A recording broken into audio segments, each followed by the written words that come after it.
Hello, welcome, Cabbage here. Well, it's finally the day that I uninstall War of the Visions.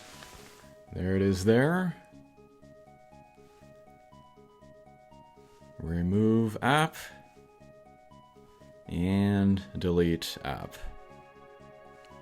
And delete. Alright. Well, I think the writing was on the wall. People have been maybe anticipating this for over a year. Earlier this week, I also uninstalled Error Game Reset and Kirameki Paradise, not that anybody asked about those games once. So now I'm down to my goal of number of mobile games at any one time, and that is 2. Near Reincarnation, and then Magic the Gathering Arena. I said before I would keep the game around to pull for characters I want, but I recently got Ferris from Final Fantasy V, and I kinda didn't feel anything, so that's when it really hit me. So yeah, I am uninstalling, I am jumping off the ladder. I will also no longer be covering the live streams, the Japanese live streams. There are other people out there for that, so you can seek them out. I hope people don't feel like I have strung them along. I gave it an honest effort to keep my motivation up for as long as possible, but I just can't do it anymore. I feel terrible about it, and I apologize. But here in this video, I can thank who I want to thank, reflect my time in the game and in the global community, leave some parting Zen words, and then kind of show, like, maybe hopefully, what it looks like to leave a game on good terms, rather than, you know, being bitter. I am very grateful for having experienced it in the way that I did. First of all, thanks to Square Enix and Gumi, the publisher and developer for the game. War of the Visions has nearly everything you could ask for in a big title mobile game. Great character design that often evokes Amano Yoshitaka, a deep battle system, engrossing main story, frequent quality of life updates, frequent developer communication, fairly quick bug fixes for iOS at least, and they were kind enough to invite me to a couple official live streams, and it was fun to be part of Final Fantasy, if only for a few hours. Next, I can give some thanks to some other content creators, and first, of course, is Umberraze, the OB. I've been watching him since he was covering Final Fantasy Brave Exvius, and he reminds me of YouTube in like 2013, 10 years ago, and I mean that as a high compliment. I'm very much in love with that era of YouTube. But yeah, he's just being himself, he's being real. If he's happy, he'll say it. If he's not happy, he'll say it. So yeah, I respect that he is just being himself and has been all this time. Next is Ready Player Will. This might be surprising because I made a video where I condemned an action that he took, but I never condemned him as a person. I'm able to separate people from their actions or views. I haven't paid close attention to what he has done since then, but from what I know of him, from what I've heard from other people, I'm guessing that he owned up to his mistake. He took the blowback from the community on the chin, and he is now working on the difficult work of winning back trust of the community. I've always admired his granular analysis of the tactics and strategy of the game at a high level.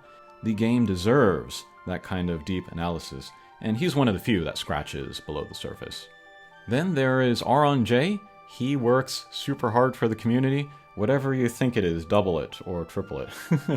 I think he is the tentpole of the global community, and I'm sure the developers love him. Got to give him his flowers. And finally is Mysidia Gaming. A handful of folks started YouTubing on War of the Visions and adopted the typical patterns of YouTubers that cover mobile games. But Mysidia most authentically recognizes and honors the responsibility that comes with the role. He is very aware that what he says is going to have an influence on how people spend their time and money, and he strives for accuracy and fairness.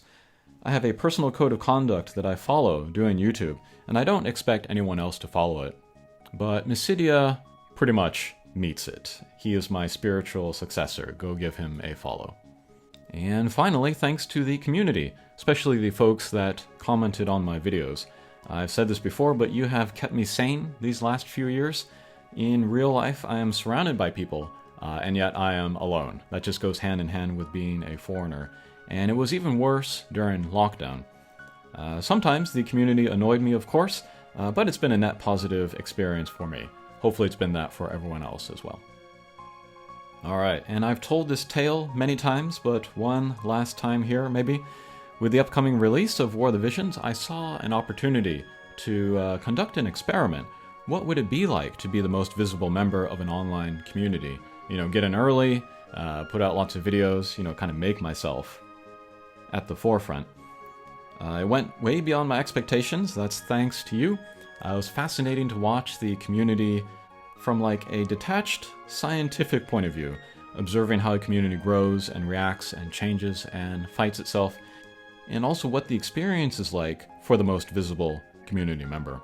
I've gotten a lot of praise and thanks. I'm not very good with that kind of thing, but I do appreciate it. I've also gotten a lot of hate, but because of my detached outlook, I never took any of it personally, so if you're worried about me, don't worry about me. And it turned out to be good prep for near reincarnation. Boy, do they hate me.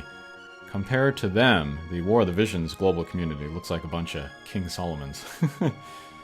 Alright, to end, parting Zen advice, and this will be like a greatest hits of the videos I've made over the years.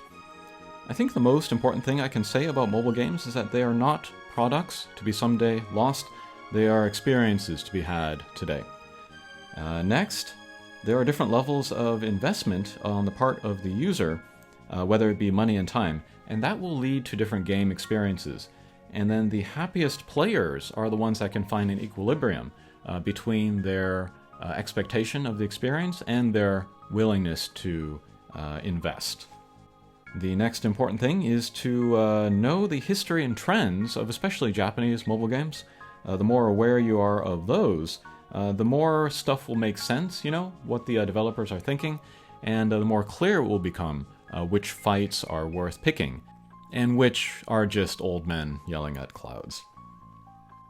Next is knowing your own playstyle, resisting peer pressure. Not everybody plays the same, not everybody plays at the same pace, not everybody has the same goals. If you try to play, you know, beyond your comfort zone, that can easily lead to burnout. So knowing yourself as a player is important. And one last point here, mobile games are not a dynamic of developers versus users. It is a partnership where both sides needs each other. And there needs to be balance between like, you know, how much one side gives and takes of the other. If it's too unbalanced, then the game will fail and shut down. But yeah, that's it.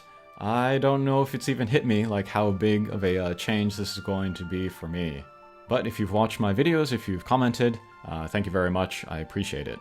If you're still in the game, I hope you're loving it. If you're not, I hope through my channel, maybe you've learned things about mobile gaming, which has helped you to enjoy something else. Okay, thanks for watching, take care.